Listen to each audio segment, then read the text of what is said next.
Other interesting business news, you have Starlink hits 4 million subscribers as the company continues to grow like weed.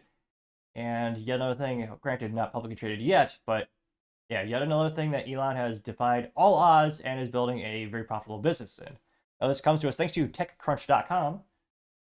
Specifically, Arya, who's right over there, says, quote, Starlink hits 4 million subscribers. You can see one of the images from SpaceX looking down upon the Earth. They say, quote, SpaceX Starlink satellite internet network is expected to hit a new customer milestone this week. President Gwen Shotwell told Texas legislators last Tuesday. This week, by the way, we will pass 4 million customers for Starlink, which is quite exciting, she said while testifying before the State House Appropriations Committee meeting. The milestone would mean that SpaceX had gained 1 million new customers since the end of May alone. That outpaces the company's already impressive growth rate. Starlink started providing beta service of its product in October 2020, hitting 1 million subscribers in December 2022, 2 million subscribers in September 2023, and 3 million in May.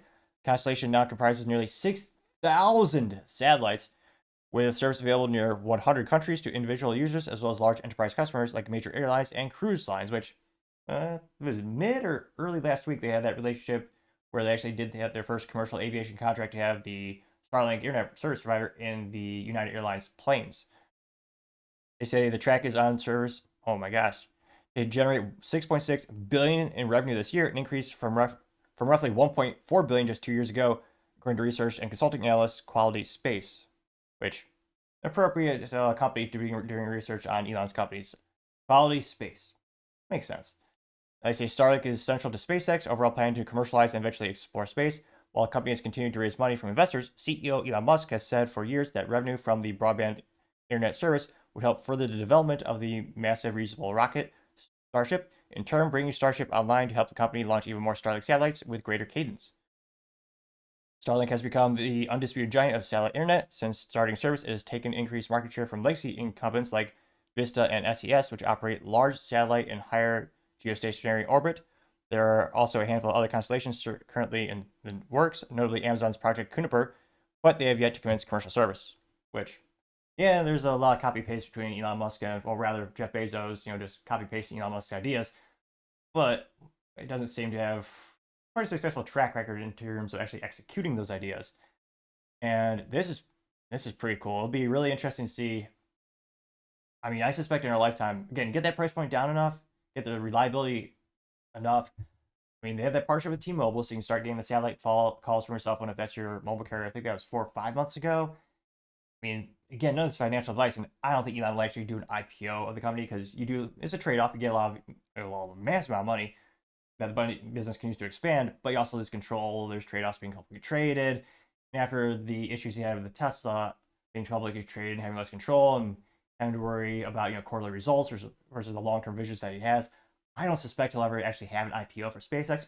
Maybe you're wrong. Maybe by the time this video is rendered and uploaded, it'll already be publicly traded. It'll be putting down their money left and right to invest in it. But yeah, I've probably the opportunity to invest in SpaceX. I definitely would. I mean, shoot, the hardest part is already done there. I got the rockets to work. That was an epic story in and of itself. And it's really cool to see this type of disruption. It's going to be great for consumers because, again, more options the better, more reliability of service. You're going to have that, thanks to good old competition, of the prices going down. And yeah, the traditional legacy infrastructure of having, I mean, spoiler alert, cell phones use the cell towers, which is, I believe, American Telecom. There's one company that owns the majority of them. Then they kind of brokered out between the major telecom providers, being AT&T, Verizon, T-Mobile. And you have an instance where you no longer have to worry about being close to a cell tower, especially great for remote users, or folks who are, going to the Midwest and some of those areas where there's not as many of those towers.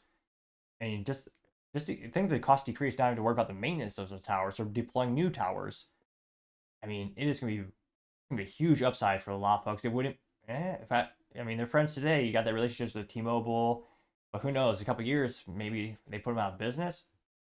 I mean, it'll be interesting to see. But as I always say, time shall tell. Thank you everyone for taking the time to tune in. Again, trying to get to 4,000 subscribers by the end of the month. So if you can click that button, I would greatly appreciate it. Also, give me a thumbs up, thumbs down, or comment is a great way to give me some additional feedback, letting me know how I can make the show better and better. Lastly, don't forget to take time to tell your family, tell your friends, tell your coworkers, heck, tell your enemies, tell anyone and everyone.